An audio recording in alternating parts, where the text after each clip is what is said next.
चलो ध्यान दो, सभी विद्यार्थियों से एक बार विशेष का अनुरोध रहेगा, किसी भी प्रकार का हो हल्ला शोर शराबा नहीं करें। अभी आप लोग को हम क्लास 10th के मैथ अंतिम चैप्टर है मैथ का संख्यांकी, और संख्यांकी में हम माध्य बहुलक के बारे में चर्चा कर चुके हैं, बता चुके अच्छे तरीक़ा से।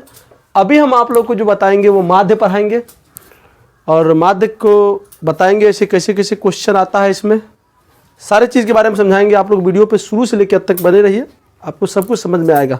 चलिए, मिटाने वाला कहाँ है? ये पेपर दो ना, पेपर।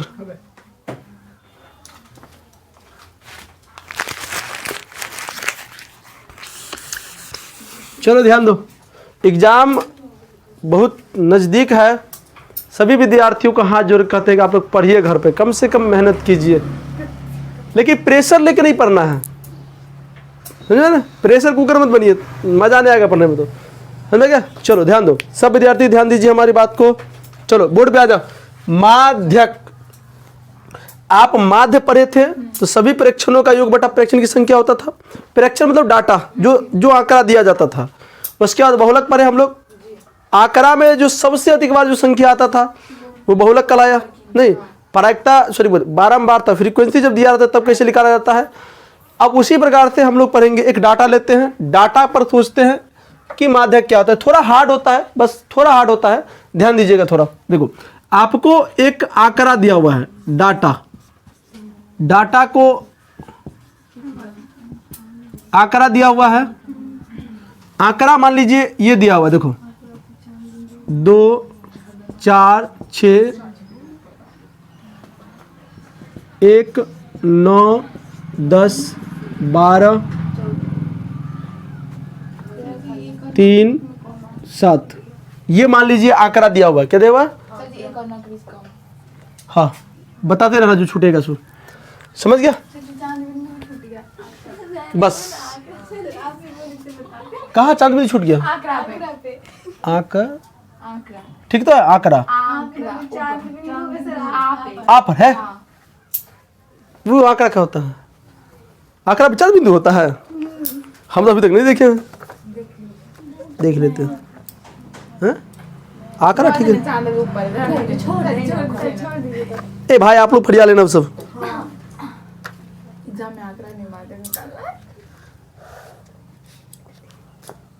ठीक है, देख लेना आप लोग।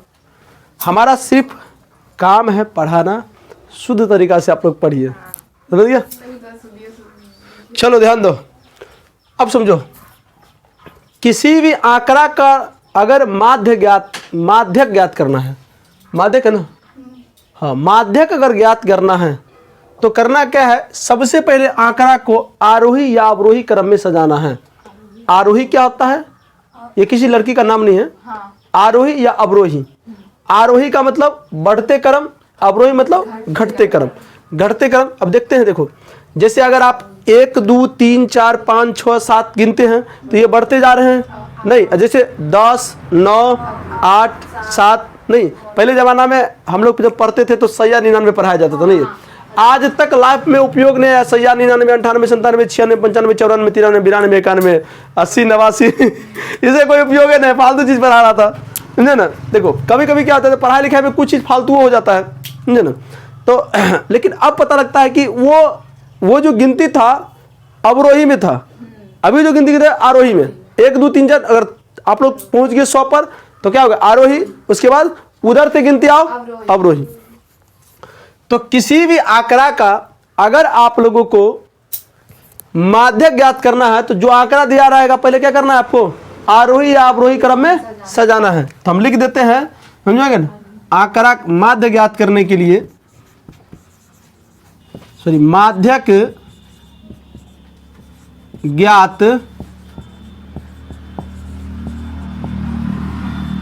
करने के लिए सबसे पहले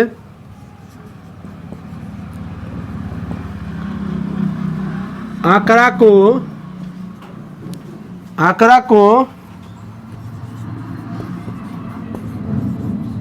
आरोही या अवरोही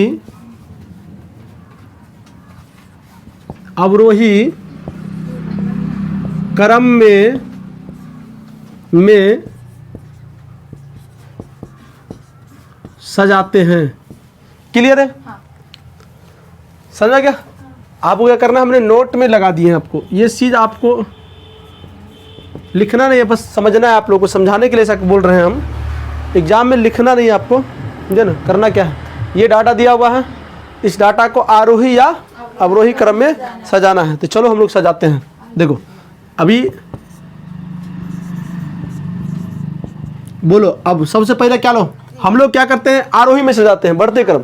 तो सबसे पहले क्या होगा, एक है तो 1 कोमा 2 कोमा 3 कोमा 4 भी है, कोमा 6 हो जाएगा। उसके बाद क्या हो जाएगा, 7 9 10 12 और भी हैं, आ गया। अच्छा, इसको हम लोग किस आरोही में, अवरोही में क्या, आरोही में, आरोही क्रम में है। क्या है बगैर, आरोही क्रम में। क्लियर है? किसी विद्यार्थी को कोई समस्या तकलीफ है तब? अच्छा, अब क्या करना है, आप जब आरोही या अवरोही क्रम में सजा लीजिएगा तब इसको गिनो। क्या करना है बगैर, गिनो, इसको गिनना। 1 2 3 4 5 6 7 8 9 10 गिनना है। नहीं तो दिया मत। अगर आप जो है ना डाटा को गिनना है, क्या करना बगैर, डाटा की संख्या को गिनना है। गिनने के बाद अगर देखो, इसको पहले क्या करना है, आप लोग को गिनना है। गिनने के बाद अगर विषम संख्या आता है, अगर इसको n बोलते, क्या बोलते बारे, n बराबर अगर विषम संख्या आता है, विषम संख्या आता है तो माध्यक बराबर क्या हो जाएगा बरे, माध्यक बराबर क्या हो जाएगा, n+1/2 वे पद। अब इसका मतलब समझो थोड़ा देर के लिए। देखो 1 2 3 4 5 6 7 8 9 विषम है, 9 क्या है, विषम है ना। तो इसका माध्य क्या हो जाएगा, 9, n बराबर कितना हो जाएगा, 9। तो 9+1/2 क्या हो जाएगा। अच्छा, ये ऐसे लगाना है आपको, वे पद। बहुत बच्चा क्या करता है मालूम है, दोनों, बहुत बच्चा गड़बड़ा जाता है। गड़बड़ा क्या जाता है वो समझिए करता है डायरेक्ट, इसमें 5वीं आंसर दिया रहेगा तो कितना हो जाएगा, ये 5वें पद। क्या हो जाएगा वगैरह, 5वें पद। 9 1 10 10/2 5 हो जाएगा। बहुत बच्चा 5 में टिक मार के चलाता है, बेले गड़बड़ा गया। आप समझो सवाल में क्या बोला है, सवाल में बोला है n+1/2 वे पद, मतलब 5वें पद पर जो संख्या है वो संख्या उसका माध्यक होगा। बतिया समझ में आया आप लोगों को, आया बात समझ, नहीं समझ में आया, आ गया। तो अब इसका, अब बोलो तुम लोग, अब आप लोग बोलिए, आप तो होशियार हो गए ना। अब बोलिए माध्यक बराबर क्या होगा, आंकड़ा का देखो यहाँ पर ध्यान दो, माध्यक बराबर, अब ध्यान दो, पहला पद पर 1 है, दूसरा पद पर 2 है, तीसरा पद पर 3, चौथा पर कितना है, अब 5वां पर 6। इसका आंसर क्या हो जाएगा, 6। बात समझ लो ही, ये होता है मैटर। लेकिन बहुत विद्यार्थी गड़बड़ा क्या देता है, ये 5 में टिक मार के चलाता है। विषम रहेगा तब ना, अब सम रहेगा तो सम ना सकता है रे। तो चलिए अब यहां पर अगर, ये तो हो गया नहीं, अगर n बराबर सम संख्या हो, इवन नंबर, क्या हो जाएगा बारे, इवन नंबर, सम संख्या हो, सब संख्या हो तो, क्लियर है, सम संख्या हो तो। अगर सम संख्या क्या होगा तब क्या करना है, ध्यान दीजिए। हाँ, सम संख्या होगा तो ध्यान दीजिए, यहां पर n, देखो सम संख्या होगा हो तो माध्यक बराबर क्या हो जाएगा, माध्यक बराबर क्या होगा, ध्यान दीजिए, हो जाएगा आपको n/2 वे n/2वें पद और n/2 प्लसवें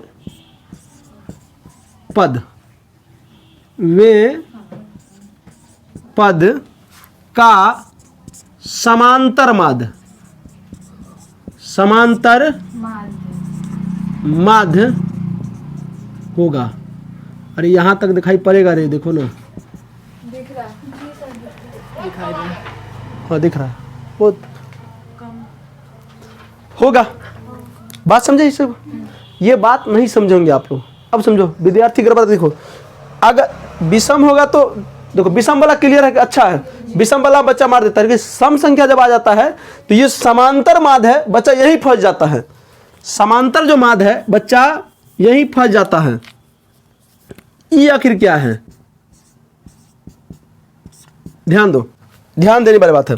अगर n बराबर सम संख्या हो तो माध्य बराबर n/2वें पद और मतलब जोड़, और मतलब जोड़, अंतर मतलब घटा। देखो मैथ पढ़ते हो तो थोड़ा हाथ को छोड़ा के पढ़ा करो, वर्ड जब तक आप लोगों को कंट्रोल नहीं होगा तो मैथ नहीं पढ़ पाओगे, तब समझे ना।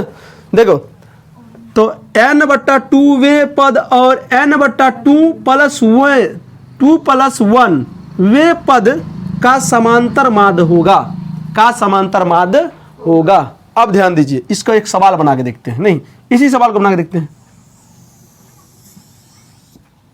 बात समझ में आ रहा है आप लोग को? चलिए अच्छा, 1 2 3 4 5 6 7 8 9, मेरे प्यारे बच्चों आप लोग भी समझिएगा कि 9 गो है तो इसको बना दिए थे, नहीं एगो पद हटा देते हैं अभी। मान लीजिए अगर ई विषम वाला में जाइएगा ना तो 12 दे दीजिएगा आप लोग, हम अभी सम वाला में बना रहे हैं।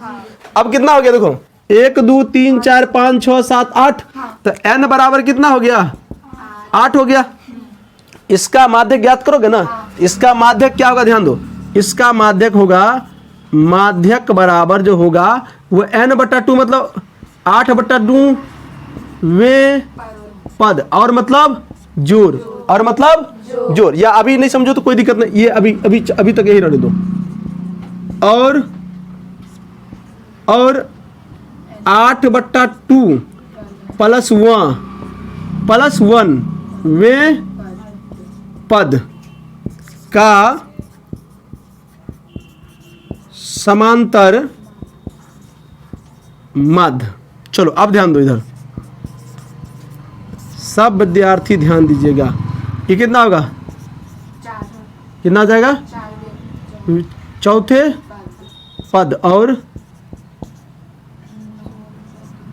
ये कितना आ जाएगा? 5वें पद हो जाएगा। बात समझे? 4 8 को 2 से भाग दीजिएगा तो 4 होगा, और 4 में जोड़िएगा तो कितना होगा? 5वें पद। अब ध्यान दो, तुम लोग समांतर माध्य है का, देखो ना, का समांतर माध्य। अब ध्यान दो तुम फिर से, हाँ अब समांतर माध्य का मतलब चौथा पद पर कौन संख्या है उसको लाइए खींचकर, और 5वां पद पर कौन संख्या है उसको लाइए खींचकर, दोनों को जोड़िए, 2 से भाग दे दीजिए। आप दो संख्या का समांतर माध्य निकालने के लिए सिखाए हुए हैं आप लोग को। दो संख्या का समांतर माध्य कैसे निकालते हैं? दोनों संख्या का जोड़ा 2 से भाग दे दो। बात समझे ना? तो आप गिनिए 1 2 3 4, तो 4 होगा, अब प्लस नहीं, अब 1 2 3 4 5, तो कितना हो जाएगा? 6/2, तो कितना हो जाएगा? ये 10/2 कटेगा तो कितना आएगा?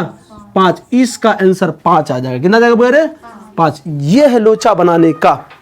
अगर इसमें किसी विद्यार्थी को समझ में नहीं आया है तो बोलिए। ऑब्जेक्टिव प्रश्न मेरे प्यारे बच्चों, जितने भी इस बार एग्जाम दीजिएगा, चाहे जहिया एग्जाम दीजिएगा, उसे कोई मतलब नहीं है, जितना भी ऑब्जेक्टिव प्रश्न आता है इसी टाइप पे आता है। विद्यार्थी गड़बड़ा के चलाता है, विद्यार्थी गड़बड़ा के चल जाता है। हम तो थ्योरी ने पढ़ाए हैं। अभी आपको एग्जाम में डायरेक्ट क्वेश्चन पूछेगा तो क्या करोगे तुम? डायरेक्ट में क्वेश्चन पूछेगा तो क्या करोगे तुम? डायरेक्ट इसको गिनो, 1 2 3 4 5 6 7 8 है ना, 8 है तो सम संख्या है, तो इसको आप 1 2 3 4 हो जाएगा, आप 5 है तो दोनों पद को जोड़ के 2 से भाग दो, आंसर फटाक से निकाल दो। अगर मान लीजिए 9 को पद आ गया, तो 9 को पद आ गया तो क्या हो जाएगा? तो 9 को जब पद आएगा तो 4 को इधर छटिए, 4 को इधर छटिए। देखिए ना, यहाँ कितना था? 12 था ना, 12 था, तो गिने तो विषम संख्या आ गया, विषम संख्या में क्या करना है आप लोगों को, तो n/2 n+1/2, तो क्या हो जाएगा वहां पर, मतलब 9 को तो 10 पांचवा पद होगा, तो याद होगा 1 2 3 4, 1 2 3 4 दोनों से हटा दो, 20वां पद हो जाएगा उसका आंसर। बात समझे? चलिए एक बार और ऑब्जेक्टिव बनाने का तरीका सीख लीजिए। अगर विषम संख्या आया तो, अगर विषम संख्या आया तो इतना नहीं करना, ये सब्जेक्टिव में करना। क्या करना है? सब्जेक्टिव में। ऑब्जेक्टिव में क्या करना है कि जो डाटा दिया रहेगा इसको गिन लेना है। अगर विषम संख्या आ गया, अगर विषम संख्या आ गया तो इधर से समान संख्या हटाइए और उधर से समान संख्या हटाइए। जैसे 9 है तो 4 इधर से हटेगा, 4 उधर से हटेगा, बिचला पद मिल जाएगा, नहीं मिल जाएगा तो वही इसका आंसर हो जाएगा।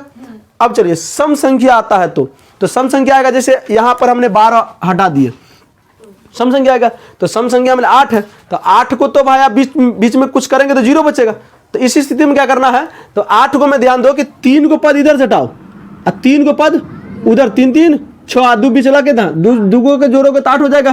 तो 3 को पद इधर से हटाओ और 3 को पद उधर से हटाओ, फार्मूला के साथ देखो 4 और 6 के जोड़े हैं ना, यही इसका आंसर हो जाएगा। कोई भी चीज एक और देख लीजिए, इतना पसंद आ गया। अब एक आंसर, अच्छा इसके बाद हम 2 क्वेश्चन पूछ लेते हैं, नहीं उसके बाद क्या हो जाएगा, तो इतना फिलहाल आप लोग उतार लीजिए। उसके बाद फ्रीक्वेंसी, अभी हम आप लोग क्या करेंगे मालूम है, अभी आप लोग को 2 क्वेश्चन देके ऑब्जेक्टिव बनवाएंगे, समझ में आ रहा है आप लोग को। फिलहाल इतना उतार लीजिए, हट जाते हैं, इतना उतार लीजिए फटाफट।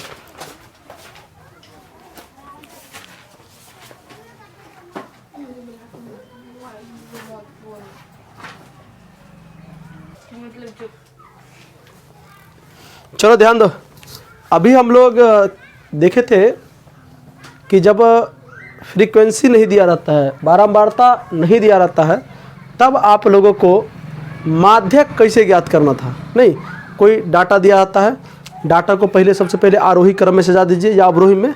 उसके बाद आप देख लीजिए अगर सम संख्या है, सम संख्या जैसे 10 से 10 आ गया तो 4 इधर से हटाओ और 4 इधर से हटाओ, बीच वाला 2 को बचेगा, दोनों को जोड़ के 2 से भाग दे दो, उसके स्थान पर देखो क्या आ रहा है, वो आपका आंसर हो जाएगा। समझा क्या? चलो उसके बाद आप देख लेना कोई विषम संख्या है, समझे ना, तो विषम संख्या जैसे 9 आ गया तो 4 इधर से हटाओ, 4 इधर से हटाओ, वो वाला संख्या हो जाएगा। समझे? अब देखो, अब इसका जो है ना वर्ग अंतराल और बारंबारता जब दिया रहे तब कैसे ज्ञात करना है, माध्यक। समझे क्या? तो कुछ नहीं करना है आपको, एक फार्मूला दिया जाता है मैथ में और उस फार्मूला के माध्यम से आप ज्ञात कर सकते हैं। क्लियर है? चलो तो ये आपका सवाल है, इस सवाल का माध्यक ज्ञात करना है। माध्यक ज्ञात करने के लिए आपको इसमें एक और, जैसे इसमें बारंबारता है, अब आप लोग को संचय बारंबारता पढ़ना पड़ेगा। तो अब ऐसा सवाल एग्जाम में मिले आपको, ये सवाल 5 अंक में पूछा जाता है एग्जाम में, तो ऐसा सवाल जब मिले, ये सवाल है, आपको एक ढांचा बनाना है। क्या बनाना है, ध्यान दो। तो सबसे पहले आप लोगों को लिखना है वर्ग अंतराल जो दिया रहेगा, उसके बाद बारंबारता, उसके बाद क्या दिया रहेगा, संचय बारंबारता, संचय बारंबारता। क्लियर है? बात समझ में आ रहा है आप लोग को? चलिए अब यहां पर हम लोग लिखते हैं 140 से कम, उसके बाद लिखा रहे 140 से 145, 145 से 150, 150 से 155 और 155 से 160। वहाँ भी देख लीजिए, वो भी उसी का है, तो 160 और 165। क्लियर है? अब इसकी संगत बारंबारता को देखिए, ये 4 है, 7 है, 18 है, 11 है, 6 है और इसके 5 है। ये सवाल में आपको दिया रहेगा, ये सवाल में आपको दिया रहेगा। बात समझे? चलिए इसमें एक नई बात आप लोगों को सीखने को देखने को मिल रहा है, संचय बारंबारता। तो संचय बारंबारता कैसे निकाला जाता है या होता क्या है, जो बारंबारता दिया रहेगा ना उसको क्रमबद्ध तरीका से आप जो है ना जोड़ते रहिए, समझे ना, टोटल बारंबारता का योग आ जाएगा एक समय में। जैसे निकालना कैसे हो ध्यान दीजिए। अभी इस पर लकीर दे देते ज़्यादा अच्छा रहेगा, नहीं तो आप लोग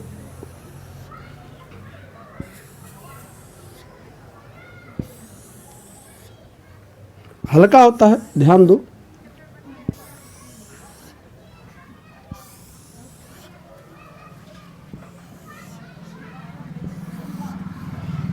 ये डिब्बा भरना है ना, ध्यान दो सब बच्चा। संचय बारंबारता कैसे ज्ञात किया जाता है, ध्यान दो। पहला बार में आपको 4 ही लिख देना है। ध्यान दो, संचय बारंबारता निकालना बड़ा कठिन होता है, विद्यार्थी को उल्टा पुल्टा जोड़ देता है। आपको 4 पहले बार में लिख देना है, फिर 4 को इससे जोड़ना है, तो कितना होगा 7 4 11, फिर 11 को इससे जोड़ना है, 11 18 कितना होगा, कितना होगा 29, 29 को 11 से जोड़ना है, तो कितना होगा, कितना होगा बारे 40 मिलता है वो, देखो यहाँ पर 40। अच्छा 40 को 6 से जोड़ना है, कितना होगा 46, 46 को 5 से, यही संचय बारंबारता है। निकाल दोगे संचय बारंबारता, हो जाएगा। पहला बार में जो संख्या रहेगा उसी को जोड़ना है, पहला बार में जो दिया रहेगा उसी को देना है, फिर इसको इससे जोड़ना है, फिर इसको इससे जोड़ना है, फिर इसको इससे जोड़ना है, फिर इसको इसको जोड़ना है, फिर इसको इससे और फिर इसको इससे जोड़ना है, बस हो जाएगा। अब टोटल बारंबारता का योग देखोगे ना तो 51 है, कितना है 51, देख लो जोड़ लेना, टोटल बारंबारता का योग निकल जाता है, ये आप देख सकते हैं, समझे ना। चलिए इसमें एक फार्मूला दिया जाता है, फार्मूला क्या होता है वो समझो, ध्यान दो।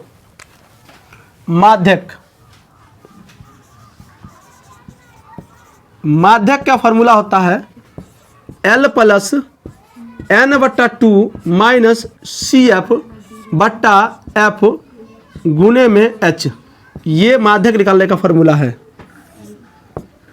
हम लोग डिटेल करें इसका, देखो अब इसमें याद रखो कि N क्या होता है, N समझोगे ना, तो N जो होता है वो बारंबारता का योग होता है। क्या होता है बारे, बारंबारता का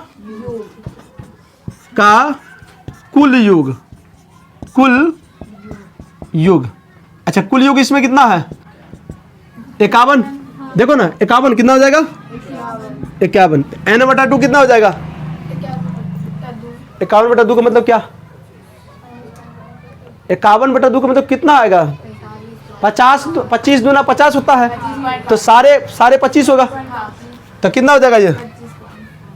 अच्छा एक बार कर लेते हैं, ध्यान दो पहले, उसके बाद देखो उसके बाद CF जो होता है, ये CF होता है माध्यक,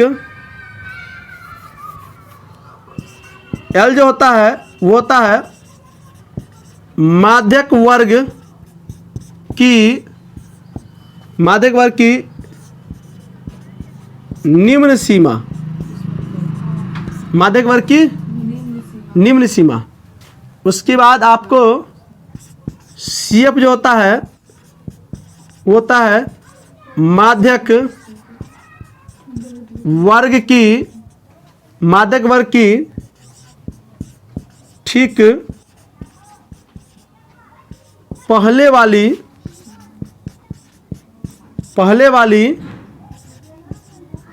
वर्ग की संचय बारंबारता,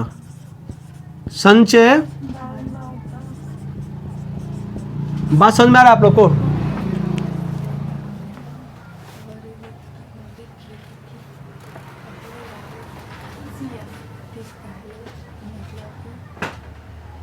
ठीक है, समझ में आ गया आप लोग को। CF का मतलब क्या, माध्यक वर्ग की ठीक पहले वाली वर्ग की संचय बारंबारता। अच्छा F मतलब माध्यक वर्ग की बारंबारता, माध्यक वर्ग की बारंबारता, बात समझे। अच्छा उसके बाद H होता है माध्यक वर्ग की लंबाई, माध्यक वर्ग की लंबाई, बात समझा। ये कुछ देखा सुना फार्मूला नहीं लग रहा है, बहुलक भी इसी प्रकार था। इसमें एक एक्स्ट्रा चीज आ गया संचय बारंबार, तो जो निकालना बता दिए हैं। अब थोड़ा ध्यान दो, अब सब विद्यार्थी ध्यान दीजिए इधर, थोड़ा सब विद्यार्थी ध्यान दीजिएगा। आप हमसे एक बात पूछा नहीं सर माध्यक वर्ग कैसे निकालेंगे, तभी तो खेला बेला स्टार्ट होगा। माध्यक वर्ग कैसे निकलेगा, माध्यक वर्ग क्या होता है पहले समझो। देखो माध्यक वर्ग कैसे निकालना है वो समझिए। देखिए जैसे आपने n निकाले, n कितना हो जाएगा इसका n मतलब क्या, माध्यक थी बारंबारता का कुल योग। तो n बराबर जो होता है वो होता है 51 हो जाएगा इस सवाल में 51। अच्छा आप ध्यान दीजिए n/2 कितना हो जाएगा, तो 25 दशमलव कितना हो जाएगा 5। n/2 मतलब क्या, 51/2 का मतलब क्या 25.5 नहीं। अब ध्यान दो, माध्यक वर्ग आपको कैसे ज्ञात करना है वो थोड़ा दिमाग लगाइए, और थोड़ा हार्ड होता है, उस समझिएगा तो समझ में आ जाएगा। चलो ध्यान दो, अब ध्यान दो, शांत वातावरण से बैठो। देखो माध्यक वर्ग क्या होता है वो समझो। माध्यक वर्ग निकालना है आप लोगों का। माध्यक वर्ग देखो, माध्यक वर्ग जो n आएगा ना, जो n आएगा उस n को 2 से भाग देना है। 2 से भाग दिए, जो 2 से भाग देने के बाद जो संख्या आएगा ना, जो संख्या आएगा, इस संख्या का निकटतम संख्या, इस संख्या का निकटतम या इससे अधिक वाले संख्या का जो वर्ग होता है ना, वही माध्यक वर्ग होता है। फिर सुनिए, हमने क्या बोले, जो n आएगा, जो कुल बारंबारता आएगा, कुल बारंबारता को 2 से भाग दीजिएगा। 2 से भाग देने के बाद जो संख्या आएगा, जो 2 से भाग देने के बाद, जैसे 25.5 आया, तो 25.5 से अधिक या 25.5 के निकटतम संख्या का जो वर्ग होगा ना, जो वर्ग होगा ना, जो संचय बारंबारता, इसको कहाँ देखना है आपको, संचय बारंबारता में। इसको कहाँ देखना है आप लोग को, संचय बारंबारता में। कहाँ देखना है आपको, संचय बारंबारता में, समझा गया ना। उसका जो वर्ग होगा वही माध्यक वर्ग होता है। लिखना पड़ेगा कि याद रहेगा? आप ये जो 25.5 है, 25.5 किस में देखना है, संचय बारंबारता में देखना है। किस में देखना है, संचय बारंबारता में। समझा के बारे, किस में देखना है आप लोग को, संचय बारंबारता में। ठीक है, फिर से हमारी बात को एक बार सुन लीजिए। ये जो 25.5 आया, इस संचय बारंबारता में देखना है। कहाँ देखना है आपको, संचय बारंबारता में देखना है कि 25.5 के निकटतम कोई संख्या है, तो 25.5 का कोई निकटतम संख्या, 25.5 का निकटतम संख्या कौन होगा, 25 होगा। 25.5 का निकटतम संख्या क्या होगा, 25 होगा। तो 25 वाला जो वर्ग अंतराल होगा ना, वही माध्यक वर्ग होगा। अगर ऐसा नहीं मिल रहा है तो बाद में देखना है 25 के अधिकतम संख्या। तो 25 के बाद जो कोई संख्या होगा संचय बारंबारता में, समझे ना, उसका वर्ग अंतराल ले लेना है जो आपका माध्यक वर्ग होगा। तो चलिए अब हम लोग यहाँ पे आते हैं, ध्यान दो। 25.5 से कम क्या है, इसमें कोई है, 25.5 से तो कम है या नहीं है, 11। 25.5 से निकटतम तो हो ही नहीं सकता है। 25.5 का निकटतम संख्या क्या होता है, 25 होगा नहीं, या 24.99 होगा नहीं, तो वो तो कोई है नहीं इसमें। अब चलो इसके अधिकतम संख्या, तो इसका अधिकतम संख्या 25 का अधिकतम क्या हो सकता है, 29 हो सकता है, 40 हो सकता है, 40 भी है, लेकिन पहले क्या है 29। तो 29 वाला का वर्ग अंतराल क्या है, 145 से, तो 145 से 150 मिल गया। माध्यक वर्ग कैसे निकालना है। अच्छा अब यहाँ पर सवाल बनाने के लिए एग्री हो जाइए। आपको ये सब मिल गया। अच्छा L बराबर, अच्छा L बराबर, तो बहुलक वर्ग की निम्न सीमा, तो कितना हो जाएगा, सॉरी माध्यक वर्ग की निम्न सीमा 145। उसके बाद अब ध्यान दो, CF का मतलब क्या होता है, CF क्या होता है, माध्यक वर्ग के ठीक पहले वाली वर्ग की संचय बारंबारता। तो माध्यक वर्ग की यही ना है, ठीक पहले वाली वर्ग की संचय बारंबारता कितना हो जाएगा, 11। क्लियर है, किसी विद्यार्थी को कोई दिक्कत। चलो अब ध्यान दो, F बराबर क्या हो जाएगा, तो F बराबर हो जाएगा माध्यक वर्ग की बारंबारता। तो माध्यक वर्ग यही ना है, इसका बारंबारता कितना है 18, तो ये हो जाएगा 18। बात समझ में आ रहा है आप लोगों को। चलिए उसके बाद क्या है, और है कुछ बचल है, H का मतलब माध्यक वर्ग की लंबाई। तो माध्यक वर्ग की लंबाई कितना, 5 से बढ़ रहा है ना, 5 का अंतर रहा है, तो हो जाएगा 5। बाप रे बाप, इसमें किसी विद्यार्थी को दिक्कत है तो बोलो। पढ़ाई जीवन का बहुत, पढ़ाना पढ़ना दोनों कठिन होता है। देखो हम क्या समझ रहे हैं ना, इसमें कोई फर्क नहीं है। इसका इस बात की बहादुरी नहीं कि हमने MSc पास कर लिए, PhD डिग्री ले लिए। अरे हमारे द्वारा पढ़ाया स्टूडेंट कितना काबिल है ये मायने रखता है। मायने ये रखता है किसी भी टीचर के लिए। आप बहुत अच्छा स्टार टीचर हैं, लेकिन आपका विद्यार्थी कितना होशियार है, तेज है, ये मायने रखता है आपके पढ़ाने की क्वालिटी पर। तो समझ में आ गया कैसे कैसे होगा। चलिए अब सवाल बनाए हम लोग, चलो अब बन जाएगा। तो अब इसी का हम लोग निकालते हैं माध्यक। ध्यान दो, माध्यक बराबर फार्मूला क्या लिखेगा, फार्मूला लिख ले यहाँ पर ना।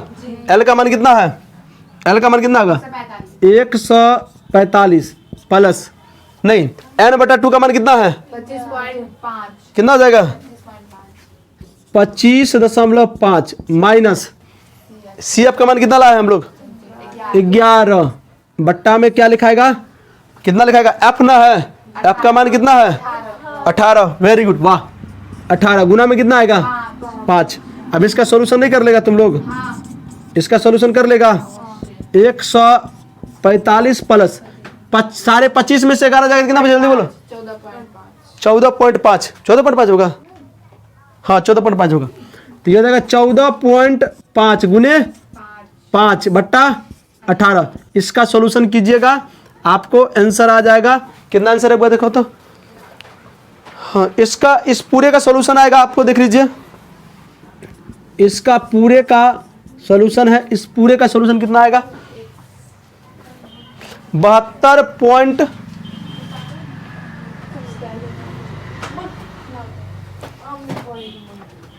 अरे बोलो ना, यहाँ पर आंसर है, देखो आंसर बता देते हैं, वहाँ के बाद सॉल्यूशन कर सकते हैं, बोलो ना देख